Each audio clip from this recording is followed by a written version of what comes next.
Hello അസ്സലാമു അലൈക്കും. അപ്പോൾ എല്ലാവർക്കും എൻ്റെ ഒരു പുതിയ വീഡിയോയിലേക്ക് സ്വാഗതം. അപ്പോൾ ഇന്ന് ഞാൻ വന്നിട്ടുള്ളത് ഉപ്പിനെ കുറിച്ചിട്ട് നിങ്ങളോട് പറഞ്ഞു തരാനാണ്. ഇന്നലെ ഞാൻ കരിഞ്ജീരകത്തെ കുറിച്ചിട്ട് വീഡിയോ ഇട്ടിട്ടുണ്ടായിരുന്നു.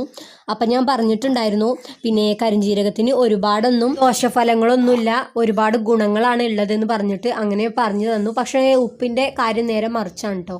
ഉപ്പിന് ഒരുപാട് ദോഷഫലങ്ങളുണ്ട്, പക്ഷേ ഗുണങ്ങൾ കുറച്ച് മാത്രമേ ഉള്ളൂ. അപ്പോൾ നമുക്ക് എന്തൊക്കെയാണ് നമ്മുടെ ഉപ്പിൻ്റെ വിശേഷങ്ങളെന്ന് നോക്കാം.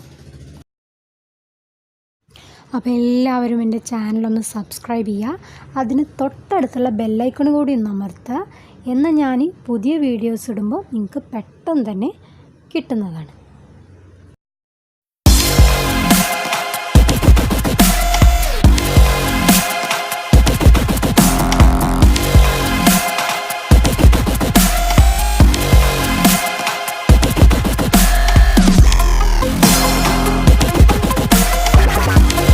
ഉപ്പ് എങ്ങനെയാണ് ഉൽപ്പാദിപ്പിക്കുന്നതെന്ന് എല്ലാവർക്കും അറിയുന്ന ഒരു വിഷയമാണ്. കടൽ വെള്ളത്തിൽ നിന്നാണ്. പക്ഷേ അങ്ങനെ മാത്രമല്ല കേട്ടോ ഉപ്പ് ഉൽപ്പാദിപ്പിക്കുന്നത്.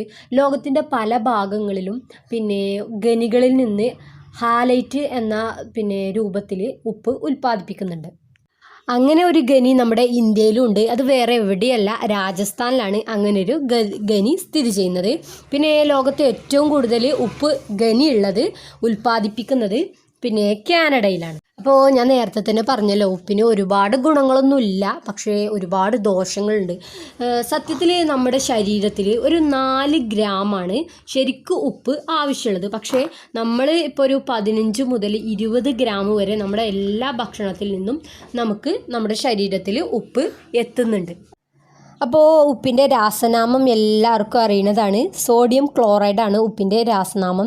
പിന്നെ നമ്മൾ ഉപ്പ് പ്രധാനമായിട്ടും നമ്മളെ ജീവിതത്തിലൊന്നും ഒഴിച്ചു കൂടാൻ പറ്റാത്ത ഒരു വസ്തു തന്നെയാണ് ഉപ്പ്. ഉപ്പില്ലാന്നുണ്ടെങ്കിൽ കറികളിലും അതുപോലെ തന്നെ നമ്മൾ എന്ത് ഭക്ഷണ പദാർത്ഥങ്ങളിലും ഉപ്പില്ലാന്നുണ്ടെങ്കിൽ ഒരു ടേസ്റ്റ് ഇല്ലാത്ത പോലെ തന്നെയായിരിക്കും. നമ്മളിപ്പോൾ ഫസ്റ്റ് ഓഫ് ഓൾ നമ്മൾ എന്ത് ഭക്ഷണം ഉണ്ടാക്കുകയാണെന്നുണ്ടെങ്കിലും അതിൻ്റെ രുചി നോക്കുകയാണെന്നുണ്ടെങ്കിൽ ഉപ്പുണ്ടോ എന്നാണ് നമ്മൾ ഫസ്റ്റ് നോക്കുക. എരിവുണ്ടോ, പിന്നെ അതുപോലെ തന്നെ വേറെ എന്തെങ്കിലും ഉണ്ടോ നമ്മൾ നോക്കില്ല, ഉപ്പുണ്ടോ എന്നാണ് നമ്മൾ മെയിനായിട്ട് നോക്കുക.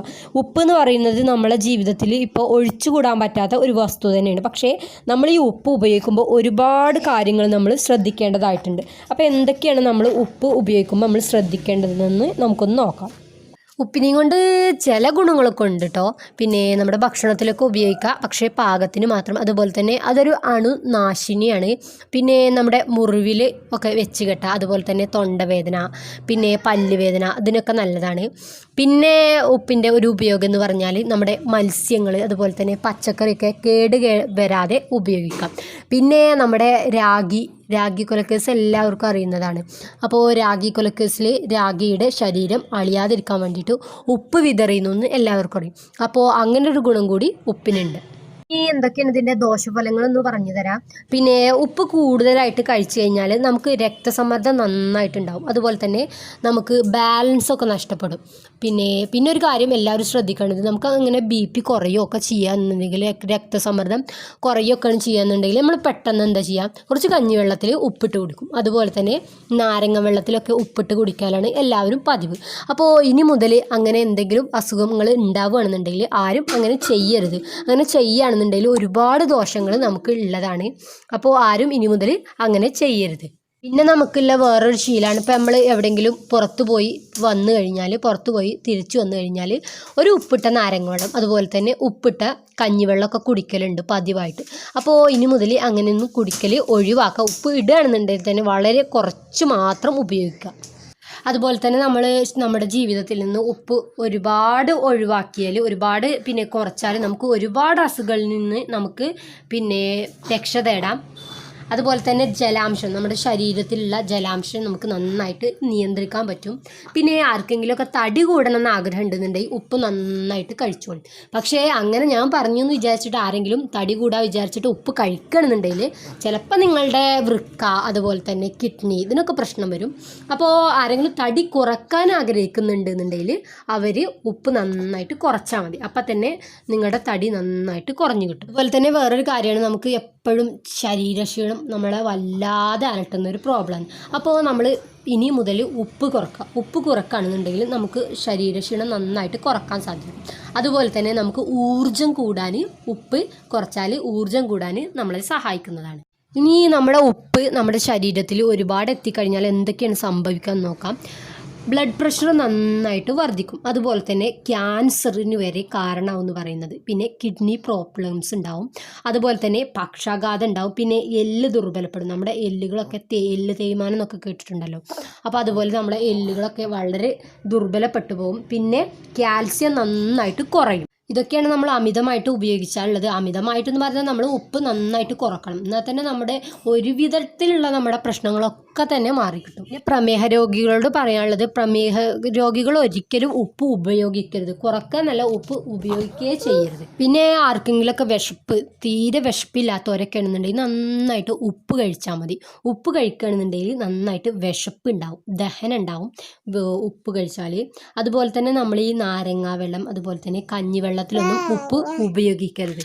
ഉപ്പ് എന്തായാലും നമുക്ക് ഒഴിവാക്കാൻ പറ്റാത്തൊരു വസ്തുവായി മാറിക്കഴിഞ്ഞു. അപ്പോൾ എന്തായാലും നമുക്ക് പെട്ടെന്നൊന്നും ഉപ്പിനെ അങ്ങനെ അങ്ങോട്ട് തുടച്ചു മാറ്റാൻ കഴിയില്ല. പെട്ടെന്ന് നല്ല നമുക്ക് മാറ്റാനേ കഴിയില്ല. കാരണം നമ്മുടെ ഭക്ഷണശീലത്തിലൊക്കെ അത് വന്നുപോയി. അപ്പോൾ നമ്മൾ എന്ത് ചെയ്യുക, ഒരു 8-10 ഗ്ലാസ് ദിവസം ഒരു 8-10 ഗ്ലാസ് വെള്ളം കുടിച്ചാൽ മതി.